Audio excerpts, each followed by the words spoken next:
So I ran into the Magic Historian in South Carolina at a recent event called The First Shattering.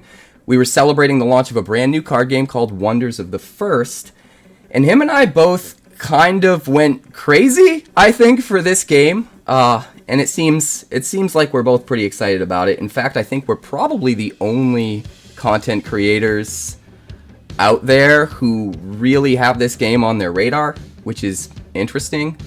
How'd you find out about this game? They reached out to me, actually. So I already knew 𝑇𝑒𝑟𝑟𝑎𝑛𝑐𝑒 because he's been watching me for a while, and they contacted me and asked if I'd be interested in checking it out. So for those who don't know, Brian 𝑇𝑒𝑟𝑟𝑎𝑛𝑐𝑒 is the lead designer of this game, so pretty exciting stuff. Before we dig into the juicy questions, we're going to start with the first question here that everybody wants to know. How long have you been a fan of Capricorn, and what was it like to finally meet him? That's an excellent question. I have one of my own. Who's Capricorn? Who is Thank that? you. Well played. I don't know all these people on the internet. Well played, sir. So, this is going to be kind of an interview. It's going to kind of be a fireside chat between two new friends that found a new game that they're excited about. It's going to be somewhere in the middle. What did you think about the event? What was your first impression? It was awesome. The energy was electric. I love going to events for card games, first of all. I love going to events for card games where they are newer because you don't really have any of the cynicism. Like, I don't know if you've heard, but like there's this guy who does Magic videos called the Magic Historian, and he is just miserable. You would think that he hates the game. I don't know what that guy's problem is. So I like having like the energy and the fun, and people were yelling and kissing and hugging. It was crazy. Yeah, I'd hate to have to hang out with that guy. I wouldn't do it. He's just so negative.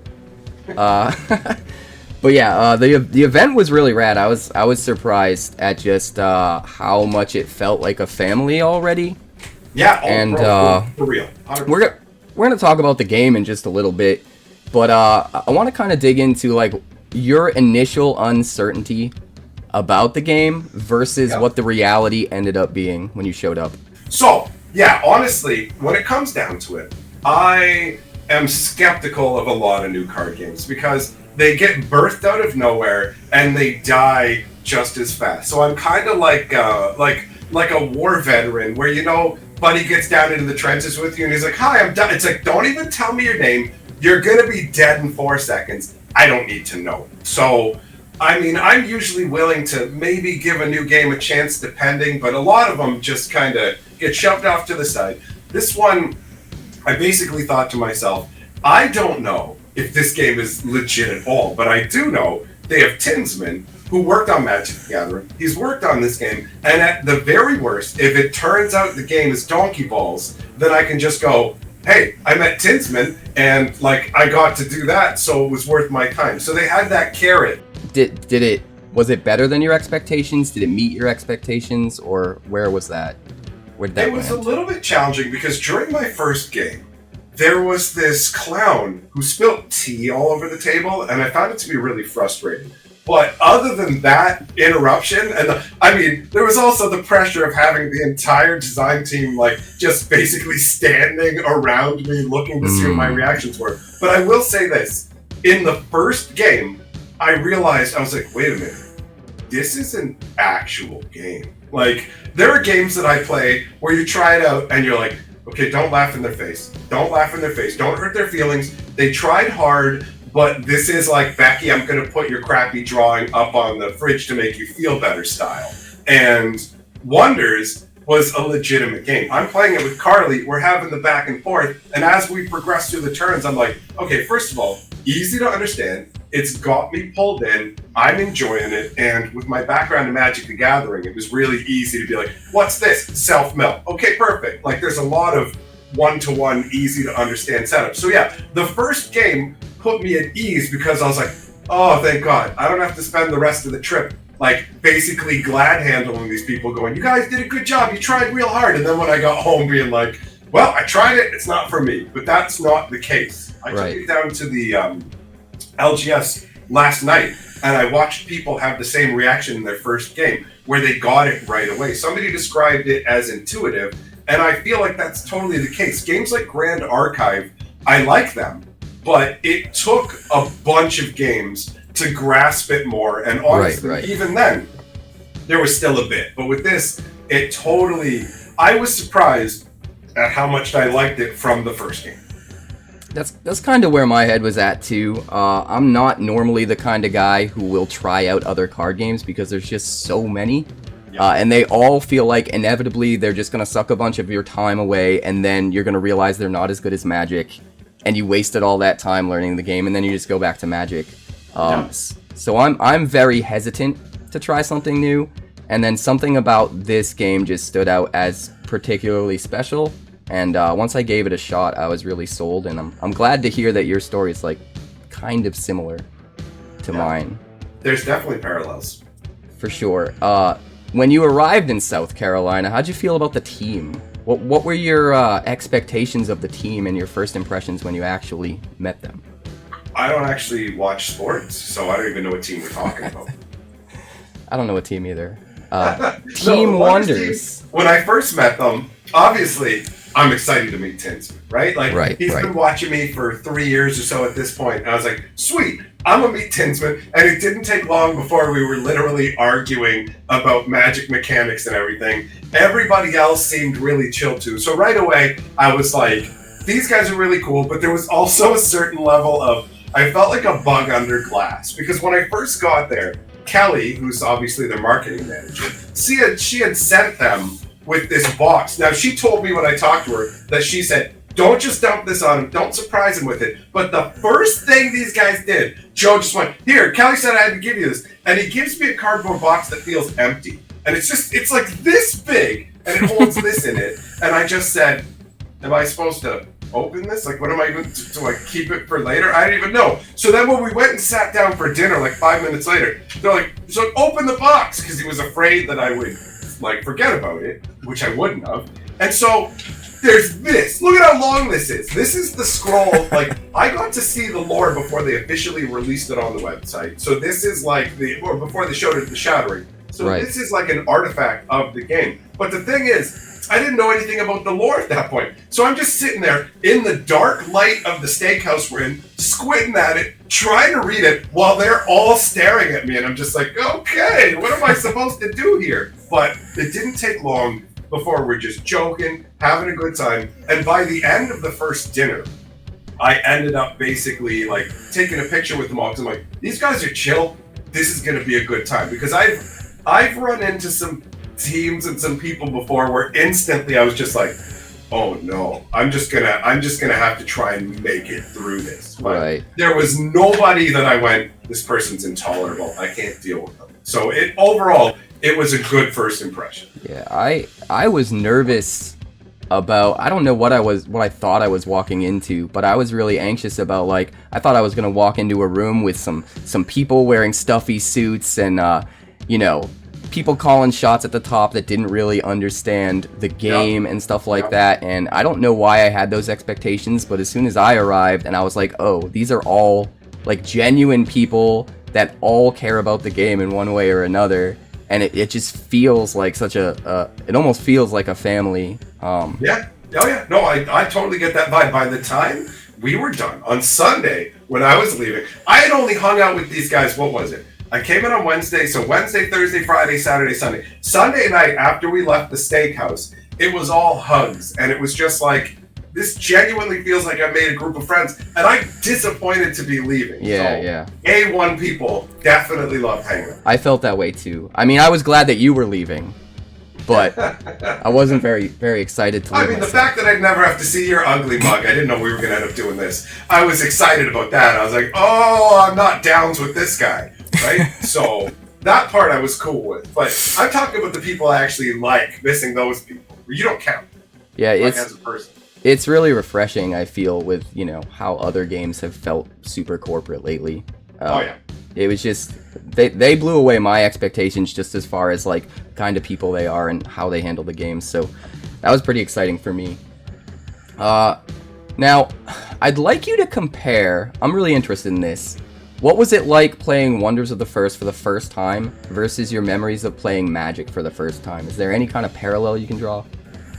I mean, it's the joy of discovery, right? Where you don't know what things do, so you don't know what you can do. And as you draw cards, you go, oh, wait, I can do this? This is crazy. And then you see what they can do, and you go, well, that's horseshit. You don't get to do that. That's not okay. How do you get that on your side?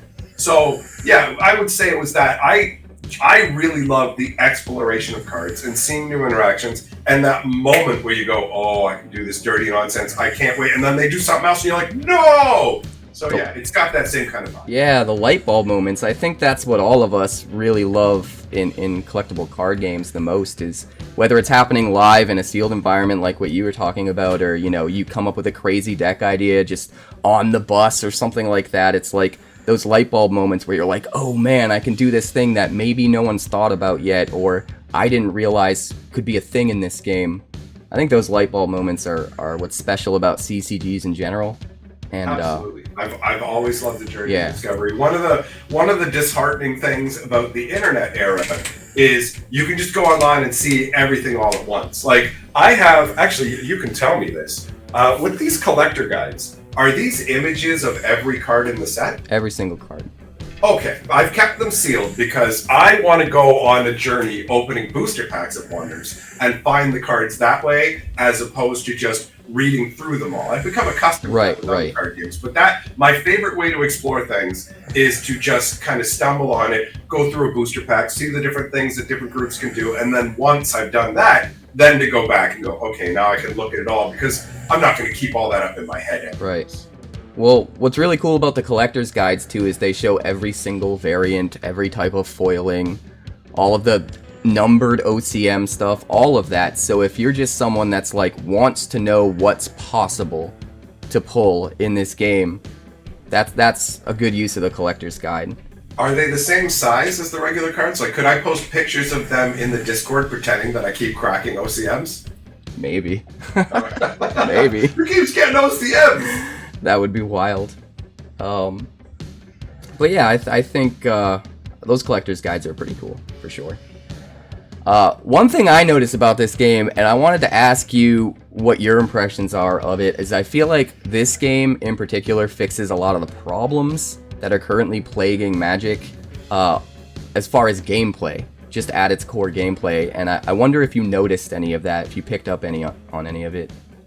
Well, there's a couple things that it sorts out in terms of you're never going to be completely resource depleted. Like in Magic the Gathering, you can get stuck on not having enough lands. Scaling up through the realms, getting energy every turn, guarantees you're never really fully out of it. So they sorted that, plus the 7 turns guarantees that you have, if you get hosed at the beginning, you're not automatically out of the game. Whereas in Magic now, it feels like going first is such a massive advantage. And if you trip at all, you're not getting back up. Right. I noticed a lot of that stuff, like the game length. They designed it around trying to be the perfect game length. That doesn't mean it's going to be the perfect game length for everybody, because that's subjective. Yeah, sure.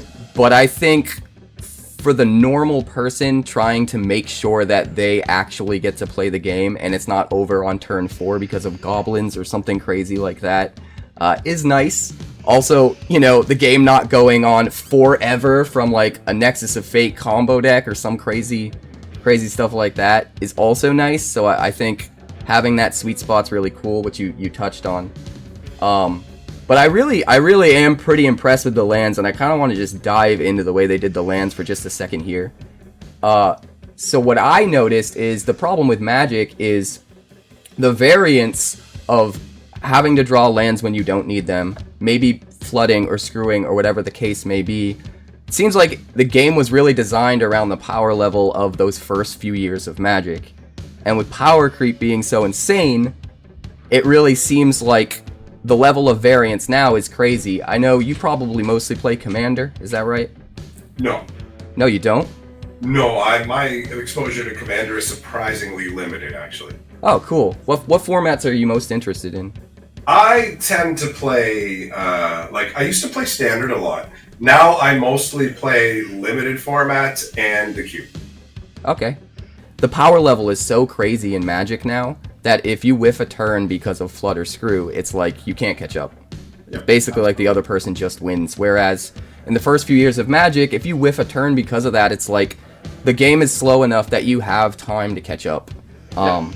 So I feel like the level of variance is problematic, and I think this game kind of solves that. You have games on the other end of the spectrum like Hearthstone where they have no land, no variance whatsoever, and they have to interject like fake variance with a lot of RNG mechanics just to add that surprise and that thing that you have to adapt to that you don't plan for. And this game having like that perfect middle ground of having lands and they're valuable and they do a lot, but you don't necessarily need them. Like, if you don't get enough lands, you can still play. Like, you're still going to be able to keep playing the game. You're not going to be, screwed out of actually playing. And on the other end of the spectrum, because the lands tap to harvest and get an action back, even if you flood a little bit, it doesn't really feel like a waste because you can get all those actions back. Yeah, you can spend the actions to draw the cards. So I was kind of just curious if you picked up on some of the nuance of that and how it feels so much more refreshing. Lands don't feel like a waste late game. You don't feel like you're getting hosed drawing a land because at the least you can just drop it out, harvest it, use a draw card to replace it. So it's almost like they have built-in cycle. Yeah, it's really nice. I remember sitting down in the airport waiting for my plane to go home, and I went onto Arena for the first time on my phone.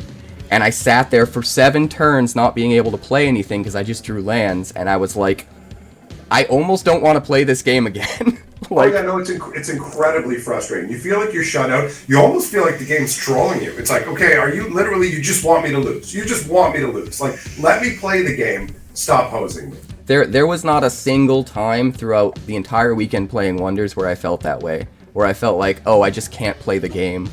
And that was really refreshing. I didn't realize how much I valued that until I went back to trying to play Arena, and I was just like, oh yeah, I forgot how this felt like. It's like going back to an abusive ex, and you just... But I was treated so good. Why did I go back? I don't know. It felt pretty rough. But the other thing I wanted to ask your opinion on is how you feel about the DBS system, if you caught wind about as far as what that is. The DBS system is a point system designed so that you can play at certain levels, and then the cards can have their point values adjusted based on the power level. And I like games incorporating something like that, right? Obviously, Warhammer has that kind of a concept. Keyforge had something called the chain system, where you don't actually get to build your decks in Keyforge, but as your deck gets stronger, not as your deck gets stronger. As your deck proves its strength and they realize what it's bringing to the table, they would naturally inhibit the deck with a chain system. So I like having something to balance things out in one way or another, and that also can address the issue with some people have brought up the whole, well, if they don't have any kind of reprints, how is that going to affect constructed play? And if you can't get the cards and sort of things like that, the power level, you need these old cards to play. Well, if the point system makes them too powerful on the scale, it can address a number of different issues, even if not perfect. Yeah, I kind of love that you just never need to ban a card with this system, because the more problematic it is, the more you can just jack up the point value to the point where you have to play it with a bunch of shitty cards if you want to use it, because the point, but it's not actually banned. So for people that really wanted that card and went out of their way to get it, they could still use it. It's not actually banned, Absolutely. And that feels kind of refreshing. But just to remind people watching, if they don't know exactly the way DBS is going to function, I think they said for the foreseeable future, they're aiming at having 1,000 points be the normal competitive deck. So you have to come in under 1,000 points, and then every card in the deck is worth a point value. And you can see those in the online deck editor on Cardio. It's similar to Aether Hub or Moxfield, stuff like that. That will tell you all of your point values and calculate your decks. So if anybody's wondering at home what the hell DBS is and what we're talking about, that's what we're talking about. And that's when he's talking about it being similar to Warhammer, that's what he means. So I think it's pretty smart. I almost feel like what Wizards is trying to do with Commander with the brackets is a half-measure Band-Aid version.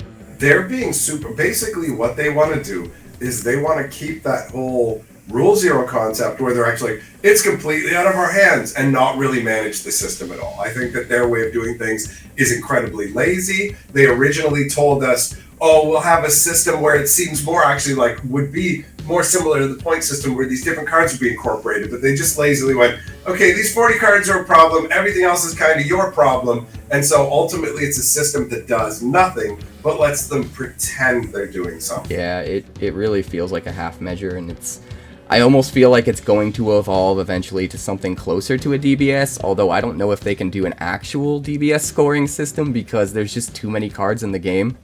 Magic. I strongly doubt that. I think the whole reason that they did this way is so that they can unban cards and then harvest the reprint equity in it by reprinting them. I think they went, okay, how do we make it look like we're doing something? And how do we have a setup? Like that whole watch list that they have or whatever, the Game Changers list, that's just an excuse to go, we never have to do another banning again. We don't have to balance the format. We can just go, oh, those are game changers. And then they can take cards off the ban list a bit by bit and go, hey, it just so happens we took Ionia off the ban list. And wow, would you look at that? We're releasing a product where Ionia is only in the collector packs and you get special editions. What a crazy coincidence. And then they can just move cards up into other brackets and go, oh, the cards you're using, those are bracket 3 now. But don't worry, we have a new bracket 2 deck you can buy. So I don't think that they created the system for any kind of balance. Well, to affect their bank balance. That's it. That's the balancing. They only care about how much money they can make off it, and they have no interest in actually addressing the genuine imbalances in the format. Yeah, I kind of agree. It's just, I forgot what it looked like for a developer to like be player first and player focused, and it just seems like every decision Wizards is making these days is, monetarily focused. Absolutely. And every single decision Wonders seems to be making, at least it seems like on the surface from my perspective, to be player first and player focused, and it's just refreshing to have a game respect you and respect your time as a player. It feels nice. But if I'm not mistaken, you did take part in the sealed tournament that happened on Saturday, right? I sure did. How did that go for you? How do you feel about Limited in this game? Because for me, I didn't even think about Limited until this event. Like, I've been playing this game for like 6 months, really digging into it, and it never crossed my mind if this might work in Limited. So I'm curious what your thoughts are. I liked the Limited because it basically throws away some of the restrictions that you have constructed so that you can meld together all these different cards. So you can end up using cards together that you never thought you would. I don't know the names of these guys. I just know I had one dude who counts as a stone, and I had another dude who could copy his exact power level. So he turned into a stone and gave dudes minuses. And yeah, maybe I would have put them together in a deck. But basically, you can play. You can have all the candy. You can have all the candy. You can try all the different stuff. So from that perspective, I like the Limited. It definitely made me laugh how hopeful and unprepared they were in terms of the choices they made for how long they gave for deck building and then the cutting of the boxes. There was a number of issues that I yelled at them about. Yeah, it was cute. Yeah, it did amuse me. I was just like, and also, I mean, in some ways, it kind of aggravated me too. Yeah, like, yeah. Come on. But Growing Pains, first event, can't expect perfection. Yeah. And it gives me something to rib them about. Joe was like, I think it was Joe, who was like, man, I really didn't want to have something obvious that he could get us about and go, about, but like they gave me multiple things straight up the gate. Yeah, what I liked about Limited is at first, so for people that don't know, some cards have a core restriction, which means you can only play that card if you have the land that is the same color as that card.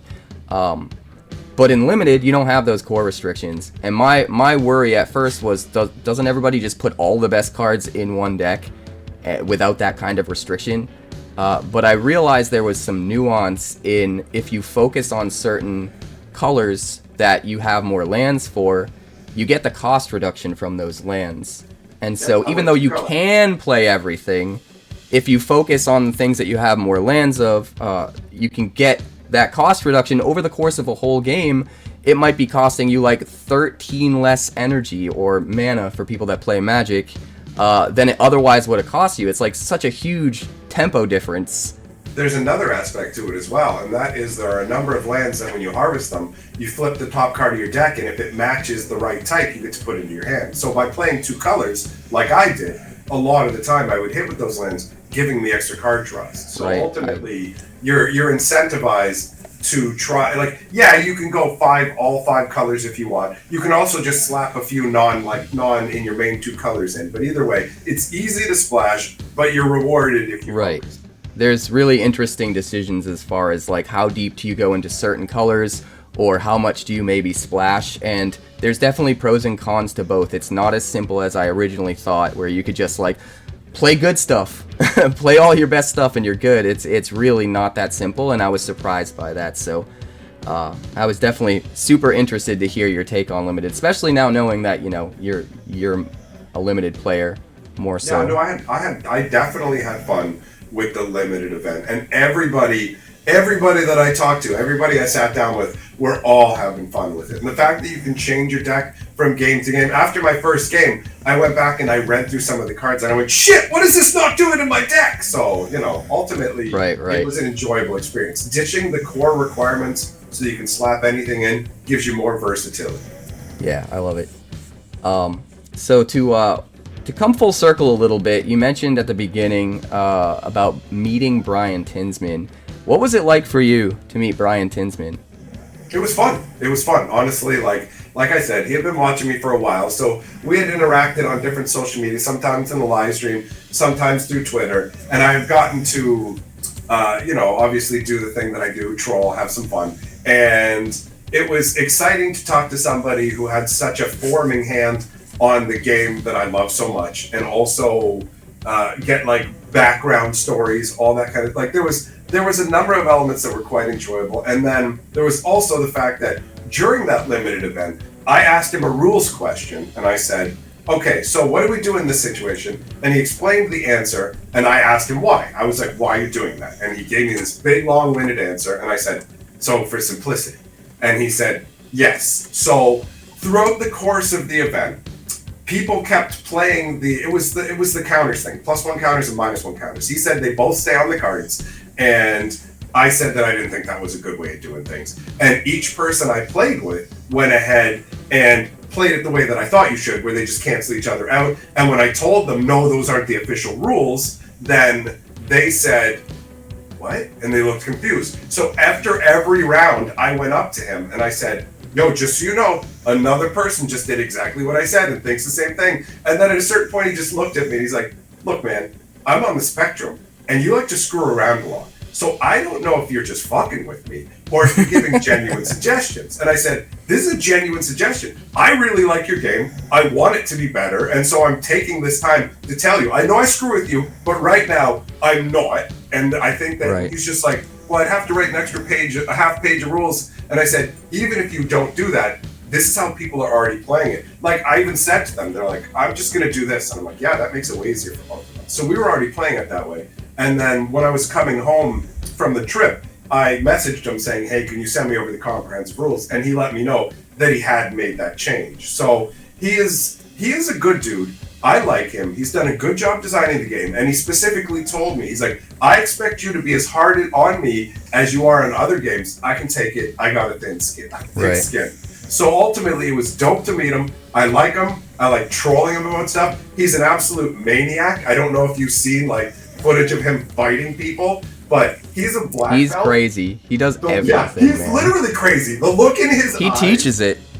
Yeah, the look in his eyes when he's fighting, you're just like, oh my god. He told me he broke his own jaw getting out of a headlock. Like, dude, he is literally a maniac, and I think he's great.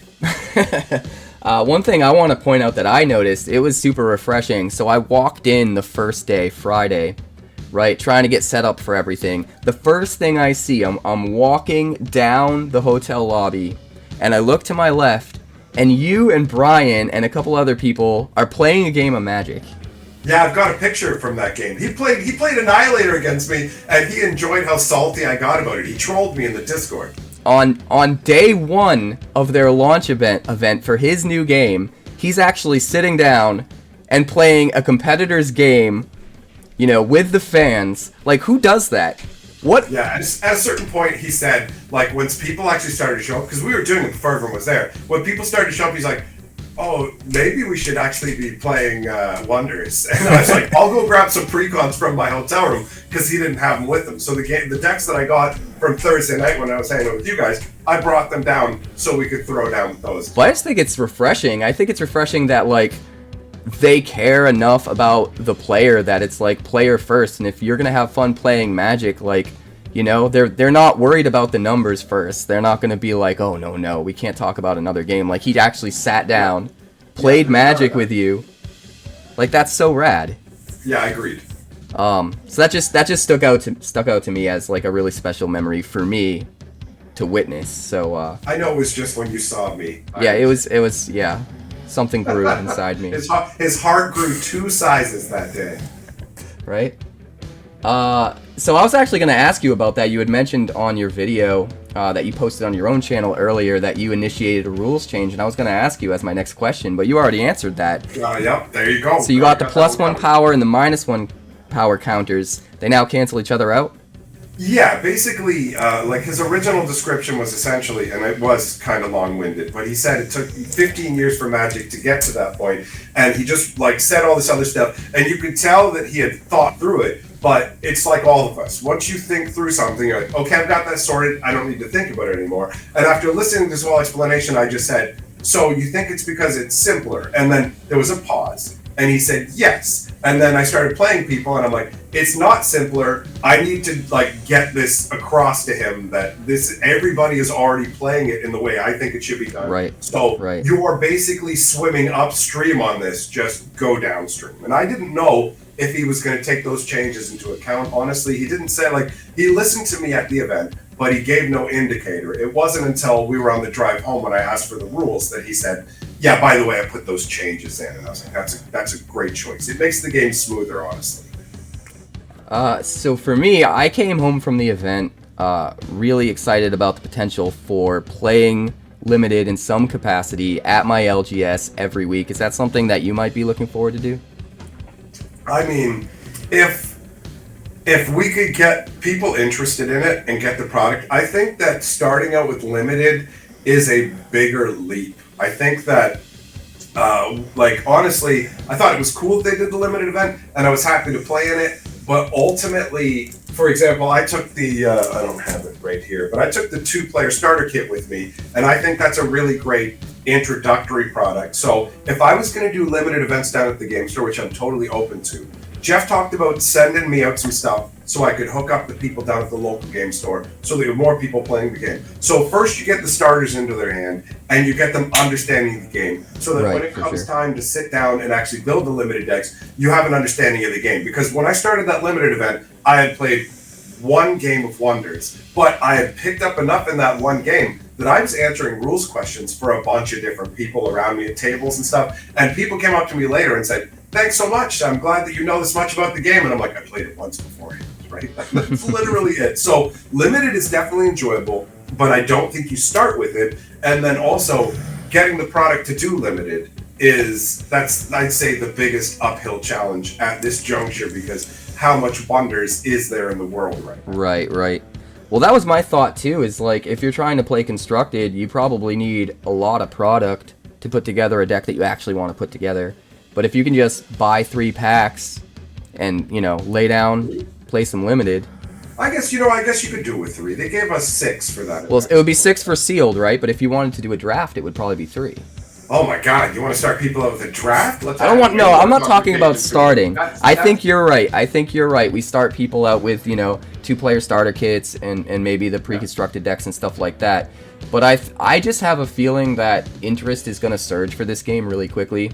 And I think the easiest next step for people before they try to invest tons of money into building a collection might be to... I know for me, I have a whole play group that's just excited about playing Limited once a week at the local LGS. And well, that's fair. Have you already been playing regularly with them? Yeah. Okay, so they're already advanced past that point. What I will say is, don't underestimate the value of the beginner's journey, where it's Absolutely. a journey of discovery. If you leap all the way to the end of we're building constructed decks with 3 copies of everything, you're cutting out the middle. You're thinking Right. to yourself that everybody who has it is going to want to have a super tuned deck with all the best cards, but you don't need that to start with. You can enjoy only having 1 copy of a card, and maybe you've got 1 copy of a card, and Billy over there has 1 copy of a card, and for the first 2 weeks, Billy's a dickbag, and he won't let you get that card. But then Billy wants something else that you've got 1 of, and now all of a sudden you can trade, and now you've got 2 copies of it. That's like the early days of Magic. When we first started playing Magic, we didn't have 4 of everything, right? We had a limited amount of cards, and we built with what we had. Absolutely. So in some ways, I feel like you're racing to the end because you've already been, you're like a pregnant lady. This is 9 months for you, and you're ready to give birth. But like, we're still eggs, bro. You know what I mean? The rest of us are still eggs. I think. So I think what it speaks to is different people want different things out of this game, and I think that's exciting. You know, I think a lot of people. There's stages too, right? But you're Yeah, right. a lot There of are some people will be. who are going to want to dive in with all the stuff right away. A lot of people will be fulfilled by just building what they can with what they got, getting their hands on a couple more packs, and growing that. And I'm excited about that too. Don't get me wrong. I'm super excited about that. It's just I've always been such a limited player, and I guess it was just such a surprise to me how well this game could do in limited, because I've been playing constructed for the last 6 months with the playtest stuff, and I've never once even considered limited. So to show up and to see it actually work, and to have some of my worries like be unfounded and things work out okay, seemed really refreshing. So maybe I'm just high on that, and I'm like super looking forward to do limited now. But yeah, I mean, I feel like the whole draft thing's a little more of a challenge because if you're only doing it with 3 boosters, aren't the boosters only 12 cards? And if the deck's 30 cards, then you're gonna have to use virtually everything that you draft. well, it's same with Magic, right? Magic drafts are 3 packs. You get 14 cards, but you have to build 40 card decks. But you put like how a bunch of lands in there too. That's You only true. have to use, I didn't like, take that 20 into some odd account. Magic cards, right? That's So true. I feel like a draft might need to have more packs. I think that like a 6-pack limited is a pretty sweet spot for that. But again, that's with somebody who hasn't played that much and somebody who admittedly likes the beginner's journey and doesn't like to leap to the end. Because I feel like, especially when you only have 1 set so far, once you've built your best constructed deck, where do you go from there? Where's the joy in opening booster packs? You go, who cares? There's nothing in here that means anything for me because I already have it all. You're already done. You're the old man at the end of your journey. Well, maybe that's where sealed picks up some value. That becomes fun because it doesn't matter how many cards you already have. It matters about your sealed pod, you know, and what you get in that pod. Yeah, So- and sealed honestly is also exciting for people who haven't gotten that far in the journey because you have your unfinished deck. Now you get to play an event. When Right. the event's over, you tear that deck apart. You've got new pieces for your Exactly. deck as well. So I think first steps, what you're talking about, very, very true, very important. You're further down the road. That's the reality. Is you got in on this super early because you saw the potential, and so you've forgotten what it's like to be brand new and fumbling your way through the world, just groping around and having a good time. Yeah, you wish. I mean, we'll have a good time. Don't get me wrong. Don't get me wrong. But yeah, You need more meat on your bones if that's what you're talking about. Before we I talk mean, about anything else. you invite me to dinner? Is that what this is? No, if you're paying, that's how I do it. How is that inviting me to dinner? What is that all about? I'm just curious about your final thoughts on the future of the game and what you might be excited about and how you're feeling about the future. Well, for me, I look at it and go, this is one of the games that has the potential to move up into the slot below Magic the Gathering. So you've got Magic, Pokemon, they're at the top. Good luck dislodging anything. Good luck getting up there. Virtually impossible. They're only going to come tumbling down through their own mistakes, not through being pulled down. Right. Then you've got the second tier of actually established games that people play and stay in people's consciousness and is around for years. And just getting there is a mammoth task. Now, I talked to Jeff about the different things that I consider indicators of a TCG's health, a CCG's health, any of those, and whether I'm like going to get involved with them. And it looks like some of the moves they're making behind the scenes, which obviously I'm not going to talk about yet because you don't want to talk about anything that hasn't happened. But either way, the stuff that he told me made me think that the actual game itself has the potential, just from the gameplay, to move it into the second tier. But there's tons of games that have good gameplay that have died a dog's death. Absolutely. So for me, I see genuine potential. There's any number of factors that could affect it. I like the game. I'd love to see it move on, but I can't say for certain it's going to like scale the mountain. But there's tons of games that don't even have a chance. Wonders genuinely does. And the fact that they're not beholden to shareholders and all that kind of stuff is a big mark in their favor. The fact that they are very focused on making their game good and have a bunch of excellent people on their team. I didn't meet anybody who I felt like was going to be a detriment. So overall, it seems like they got the right people in the right places. They got the right game. And from the hype that I saw at the event, they have the potential to go the distance, and I hope that they do. I agree with you. And I think the timing seems really serendipitous. Like, you're going to get Spider-Man in October for Magic. Don't even start with that. And then you're going to get another Universes Beyond, I believe, Avatar right after that. Avatar. Yep, so I do feel like there are gonna be players that are really disillusioned with all of that are going to be looking for an alternative. Oh yeah. And there's a bunch of my audience who meet that description. There's so many entrenched Magic players that just want a fantasy game, and they're not gonna get that the way they used to with Magic. And it might be really good timing for it to be another possible contender for people to pick up. And I think with how well they're taking care of the game and how well they've done on developing it, I feel like it's probably the number one contender for people who might want to be looking for an alternative. I think that's exciting. Yeah, I can understand that excitement. Wonders definitely does have the ability to capitalize on the disenfranchisement of Magic players at this juncture. But what's cool about it too is I don't necessarily see it as toppling Magic ever, but what I do see it as is forcing them to have to backpedal and care about the player again.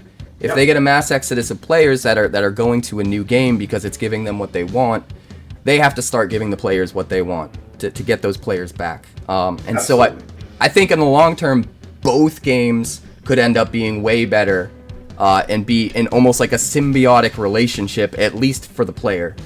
That's exciting to me. So I can understand that excitement. Hell yeah. Well, it was a pleasure to have you, my friend. I believe you have a live stream soon, April 3rd, that you're doing? Yes, I'm going to be doing a live stream with Brian Tinsman on April the 3rd. It's going to start at 1:30 in the afternoon Eastern Standard Time. And in a really cool turn of events, the people at Wonders, because of the issues they ran into with their Kickstarter, multiple people asked for refunds. And normally you can't get refunds with Kickstarter, but the people at Wonders have been really chill, and they said, you know what, we want you to be happy, we'll give your money back, but they still had produced the product. So they came to me and said, good news, we actually have a very limited supply of boxes that we are going to be able to hook you up with. They called it the Luxury Cardboard Rectangle Bundle. Now, I don't know where they came up with such a good name, but that sounds really good to the ear. So it's going to be, you can only get one of these per person. A booster box of the collector stuff. And on top of that, they're throwing in one of those 2-player starter kits that I was using at the LGS last night that went over quite well, where you got you've seen those already. You've seen absolutely. The decks? Okay, so you got the Red Dragon deck. I got one chilling behind me, right there. Oh, yeah, you did. Okay, never mind. I'm asking dumb questions. So you get that, you get the playmat, you get a booster box, and that's going to be available for a very limited time during the stream. And I don't even know if there'll be enough for everybody. So we'll see how that goes. All I know is it's going to be a dope time, and me and Tinsman are going to talk about the game. That's super rad though, giving like your viewers first dibs so that they have the best chances of getting it to start playing the game if they want to before running out of stock. I think that's really rad of them. So absolutely. Very, very cool. Well, it's been a pleasure, my friend. I hope we can do this again sometime. Maybe we can... Never. You better save this and keep it. I actually won't even talk to you ever again. I owe you a dinner. Don't talk to me. Don't I owe you a dinner? Didn't we just discuss that? Not even for free food. That's it. Wow. You're dead to me, Capicola, or whatever your name was. Wow. No, for sure. Obviously, we can talk again. Absolutely. Well, it's been a pleasure to meet you, get to know you, get your thoughts on the game. I'm excited. I'm glad that I'm not the only one anymore, that there's another content creator that understands the potential for the game and is excited to see where it goes from here. And that's really exciting to me. So thank you so much, and maybe we'll see you again soon. Thanks for having me.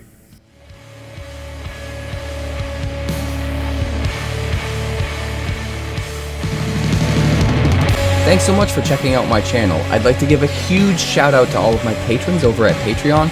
Without you guys, this channel would not be possible, so honestly, thank you from the bottom of my heart for all of your contributions. If you haven't yet, like and subscribe. The more likes we get and the quicker we get them, the bigger this channel will grow and the faster it will grow. I'd love nothing more than this channel to become something very special for you guys, but it's entirely up to you how fast that happens. Also, if you'd like more deck techs, that's somewhere over there. And if you'd like to see what else the channel's been up to lately, that's somewhere up that way. Also, subscribe, circle below, do all the things.